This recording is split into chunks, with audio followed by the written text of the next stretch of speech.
This is Ibadan, Akure, Abeokuta, and Osogbo, and these are Enugu, Onitsha, Aba, and Owerri. One thing that stands out between these city centers are their layouts and the kind of structures built on them. The city centers in the southeast seem to be more planned and laced with more modern structures, whereas the cities in the southwest seem to be more organic in its layout and littered with older structures. But why?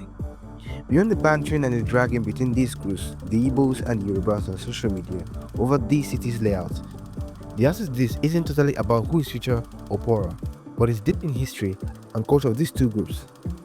You see, most of the cities in the southwest had been existing as towns before the British colonial rule in the area. Unlike Lagos, which entirely was a colonial project and so took a proper city planning, the rest of the towns in the southwest was largely untouched by colonial authorities and had no proper urban planning. The buildings and the streets grew out organically and expanded within family structures as they grew, first leaving many of the streets unplanned and chaotic. Whereas in the southeastern cities, its history is a mixture of earlier smaller settlements and colonial influence. Like Enugu, for instance, is an entirely colonial creation and as such was planned from the ground up after European city layouts. Other cities like Onitsha, Owerri, and Aba, even though had been existing as small villages and centers, still experienced a great European urban influence thanks to the failure of the British indirect rule with the Igbos, which forced them to establish more direct administrative centers in those earlier settlements, effectively influencing its planning and urbanization.